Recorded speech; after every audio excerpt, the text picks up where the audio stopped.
Join the conversation. Join the conversation. You're with Cape Talk. Okay, it's that big appointment at 9:35 on a Friday, just after news headlines. We get to interact with the naked scientist, Dr. Chris Smith, lecturer at Cambridge University, and he spends a half an hour of his valuable time with us on a Friday to answer our questions, the kind of questions that keep us up at night. So, whether you've contributed to the body of knowledge, if you are a PhD, a doctor of philosophy, or whether you got my kind of PhD. My kind of PhD stands for past high school with difficulty. This is a place to learn. Throw your questions in via WhatsApp at 072 567 1567. Welcome back, Chris. Good to have you. Good morning. Jasper says, if the universe is expanding, what is beyond the universe? Where is it expanding into? Well, this is the age-old question. Everyone says to cosmologists, if the universe is growing, what is it growing into? Because the human brain cannot comprehend having something without it being inside something else. In the same way that if I blew up a balloon, the balloon would be blowing up in the air in the room. It's in something. So if the universe is everything, then it's not expanding into anything. We regard that it's a bit of a philosophical definition to say the universe is everything. It's like the universal set in a Venn diagram.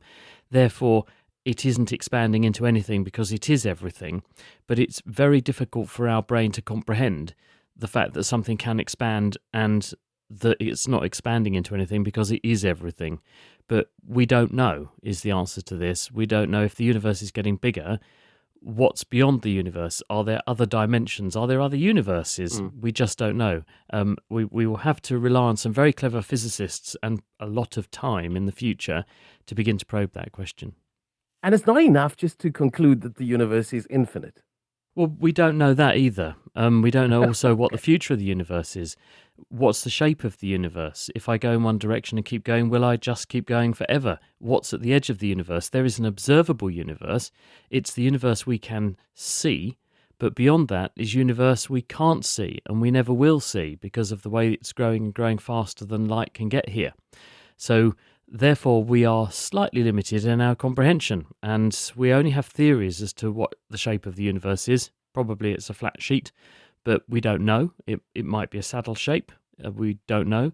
And we also don't know what the ultimate fate of the universe is. Is it going to grow as it is at the moment, growing faster as it goes, or will it slow down and then begin to shrink and collapse in on itself? We don't know what the ultimate fate of the universe is. There are lots of theories about what might happen, but at the moment, we don't know.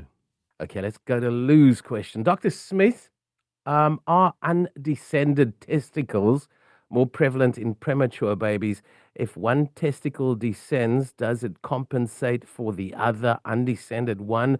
What are the chances of having children? Lou. Hi, Lou. I don't know if they're more common in children born prematurely. I hadn't heard that said. That's not to say that it may not have crossed my desk. I haven't heard that that's an association. Is there an impact on fertility? Well, if you have two testes, then and compared to one, then obviously there's going to be a reduction in your ability to make sperm. But it only takes one sperm to fertilize an egg. So while there may be a reduction in sperm count, there wouldn't necessarily be a reduction in fertility because it's perfectly possible to have a healthy and normal sperm count, but with one testis. And in people who've lost a testis because they've had, for instance, a torsion problem where the testis can twist on itself and sometimes this can cause necrosis, in those people, they've still been able to have children. So while there is a risk of having a reduced fertility if you only have one, I wouldn't say that means that there's no prospect of having children into the future, thank goodness. I'm happy to have a look at the question about prematurity and non-descent of testis. As I say, I'm not aware that there is an association, but I'll look into it. What's being referred to here is that the testes in a boy, in a man, do not develop where they are when we're born. They actually start off inside the body where the ovaries are during embryonic development. And the ovaries stay put, but the testes go on a journey and they wander downwards along the canal that your inguinal canal that goes, if you put your hands on your hips, your fingers are pointing towards your groin, your fingers, your index fingers are laying over your inguinal canal. That's where the testes go down there and then pop out through a hole and into the scrotum once you are at a certain stage of development. and so they do sometimes not make that journey, and sometimes one or sometimes both can get stuck up inside, and that can be a risk for other problems. And so it's important that we know about them, and it's important that they get dealt with and brought down, but I don't think it's necessarily more likely to happen if you're premature. Okay, then a question from Anthony in Klipheuvel. He writes, I'm approaching 53 years old, and I'd like to know why more urine comes out when I stand versus sitting on the loo. I hadn't heard that one either, but obviously as we get older, us blokes, we're more likely to run into problems with the prostate gland. Nothing to do with prostate cancer. It's a fact, though, that as we get older, the prostate gland gets naturally larger. It's called benign prostatic hyperplasia, where hyperplasia means an increase in the number of cells and therefore size. So as we go through life, the prostate gland continues to increase in size, usually driven by the male hormone testosterone. Because it sits at the base of the bladder, around the urethra, the pipe that goes from the bladder to the outside world, if you have more tissue around there, it's more likely it will apply pressure across the wall of the urethra, and it's more likely to squeeze on it and make it easier for it to collapse, and that can lead to urine retention. So it's harder to pass all of the urine out. If you stand up, it's possible that the anatomy shifts a bit and that this straightens the urethra, also gives gravity more of a chance to help you, and therefore more may empty via that route. I hadn't heard anyone say that they get better emptying standing versus sitting, but it's plausible. And again, I'll quite happily look into that as well to see if there's any evidence behind that. Let's go to a voice note from Steve asking a question that I didn't know I also wanted to ask. Thank you, Steve, in anticipation. Morning, Clarence. Great show as always. A quick question for the scientist, Mr. Chris Smith. Why is a microwave door dark? So every time the milk or something boils over in the microwave, I can just never see it. Can't they make a microwave with a door that's clear? Is it blocking some dangerous things that are shooting into your eyes? Okay. Otherwise, let's see. Thanks, Lekker Weekend, Steve Rockin. Hi, Steve. Good question. The point here is that the glass on a microwave oven isn't completely occluded, is it? There's a grill there. And when the light comes on in the microwave oven, you can see what's going on inside, but you have to look through that grill. Why is the grill there? The answer is that visible light that we're seeing, the light inside the microwave, has a very short wavelength, which is so small it will easily come through the gaps in the grill. Whereas microwaves that are doing the cooking of the food, the frequency of those microwaves is about 2.5 gigahertz. Those waves are about 10 to 12 centimeters in wavelength. So the waves are too big to come through the holes in the grill. So in other words, the grill to a microwave looks like a solid surface. So the microwaves stay inside the oven cavity and don't come out into the room and irradiate you, but visible light, being much smaller waves, will easily thread their way through the holes in the grill, enabling you to see what's going on inside the oven. So the size of the grill is a compromise between letting you see and the visible light come in and out versus keeping the microwaves in the oven and minimizing their leakage and therefore irradiation of you. Mark in Milnerton, go ahead for Chris Smith. Hi, good morning, Karen, and privileged to speak to Dr. Smith. I recently went for laparoscopic surgery after a regular colon check, and they found something ugly in there, which resulted in laparoscopic surgery, and I had to remove 14 centimeters of the large colon. Luckily, all went successful, but what's remarkable to me is two things: that through this laparoscopic technology procedure, they're able to remove this 14 centimeters of colon and join it in such a way that in a few days they're waiting for your bowel to start working again without the concern of sort of leakage in that stitched area. And when one looks at that section that was removed, it's so sloppy, slimy, and difficult to sort of even just work with. It's just amazing. I'd like to know sort of what technology is allows for the colon in that state to be sort of joined together and sort of be ready for use within a few days. It's amazing. Yeah, I'm amazed as well. And one of the first jobs I did when I was first qualified was a surgery job. And I did some of the week doing breast surgery and some of the time doing large bowel surgery. One of the surgeons I worked for, the consultants I worked for when I was a house officer, was a colon surgeon. And so I was able to watch some of the surgeries that he did doing exactly the procedure that you've outlined, which is if there is an area of abnormality, sometimes the appropriate action is to remove that section of the bowel and then do an anastomosis end to end. You join one cut end to the other cut end. There's a number of ways to do this. One of them is to use painstaking stitching, and the surgeons, certainly historically, this would be a feat of amazing suturing. They would just stitch the layers of the bowel wall together at the anastomosis site. The way I saw them doing it was they had this really natty tool. I'm not a surgeon these days, which is why I mean surgeons will be listening to this and thinking, but we do this all the time. They have a natty tool that you plug up inside the bowel, and it does the stitching and joining for you by almost like a rivet gun. And you put this thing on the inside, a cuff around the outside, you pull a lever, and it goes crunch, and it stitches and staples the bowel end to end.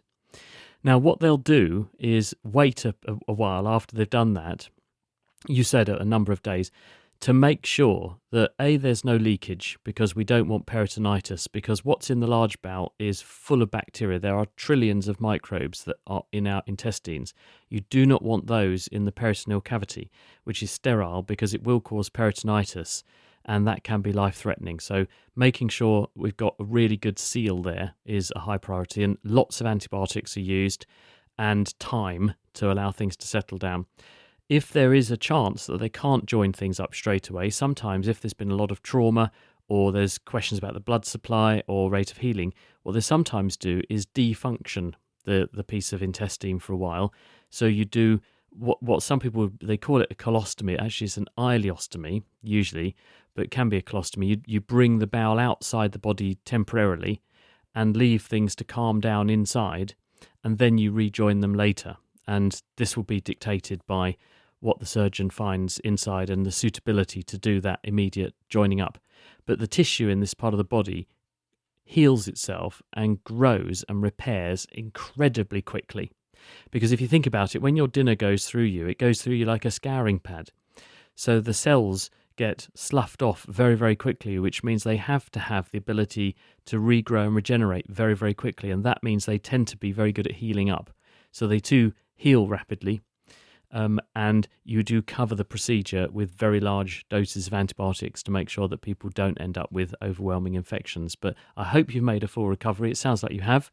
And you and I are both in awe at the skill of what surgeons can do in this part of the body these days. Thank you, Mark, for your question. Faisal has got my kind of PhD question. He wants to know why his wife's eyes light up when she sees him. It depends what he comes home with. Maybe he brings gifts. Maybe he comes home with flowers and chocolates, or maybe just kisses and cuddles. Who knows? But the thing is, we do become literally addicted to our partners. Brian Ferry sang the song "Love Is a Drug," and I'm desperate to score, didn't he? Or keen to score, and I need to score. The evidence is that our brains have the same wiring when we become addicted to drugs. When we become addicted to our partner, we fall in love and we form very strong bonds with our partners through many of the same mechanisms that mean that we do many of the things we do, including getting hooked on drugs.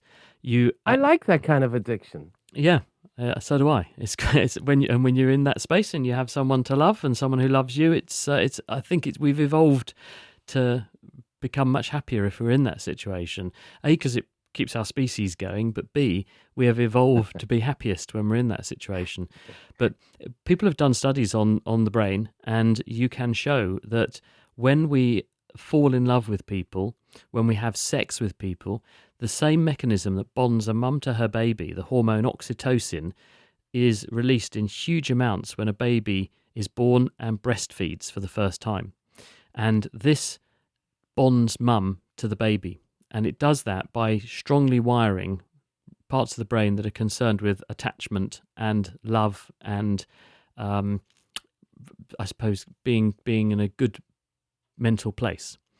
When you have sex with a partner, you also produce enormous amounts of this oxytocin hormone.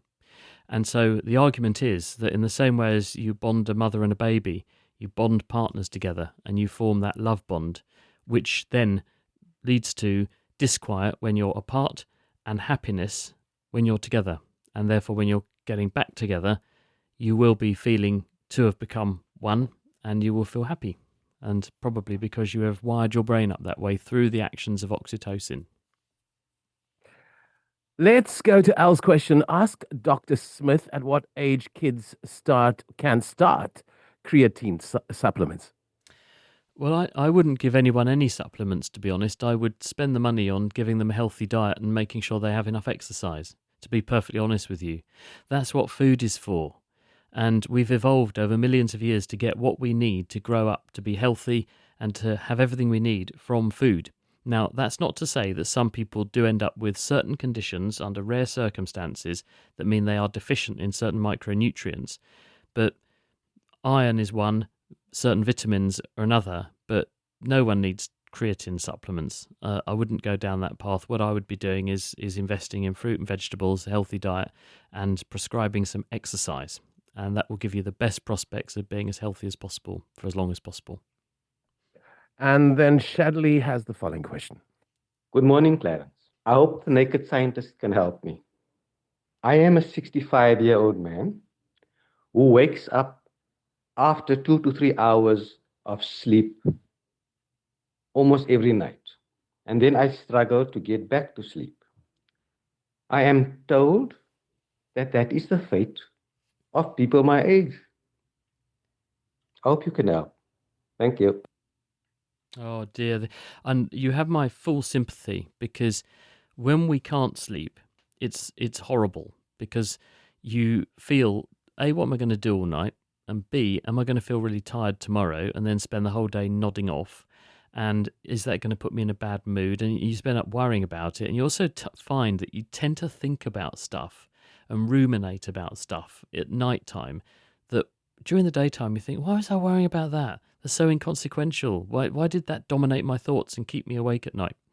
Very, very common. So hopefully you'll take some solace from the fact that this is a common thing. As we get older, it is true that we do need less sleep than when we're a little baby.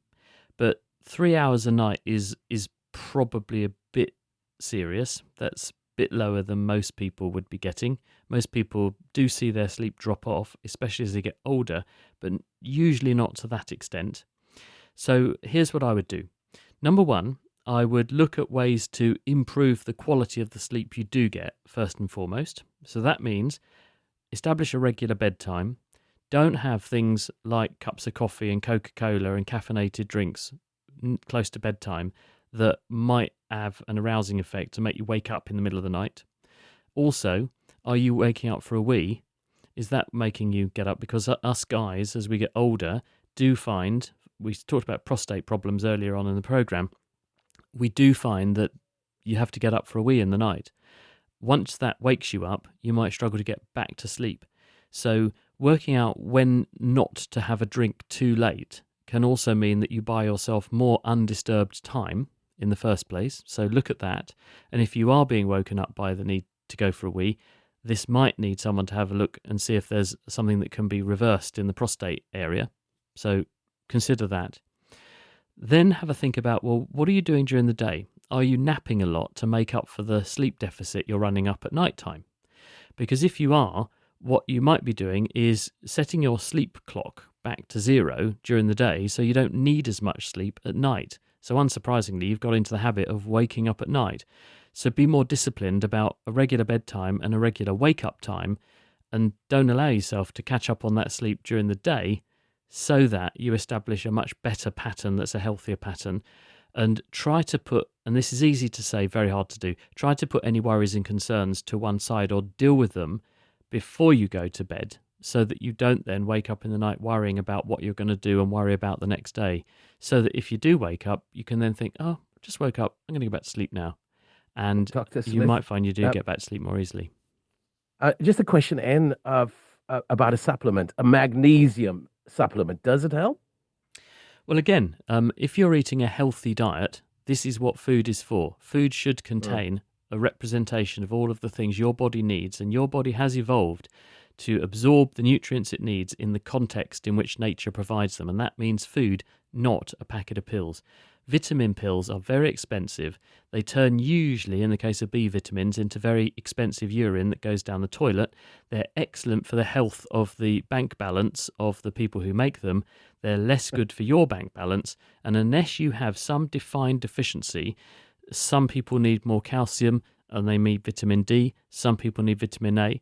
You can benefit from taking these things if you are in a deficiency state, but the vast majority of people are not, and there's nothing that a good healthy diet and some regular exercise can't make up for.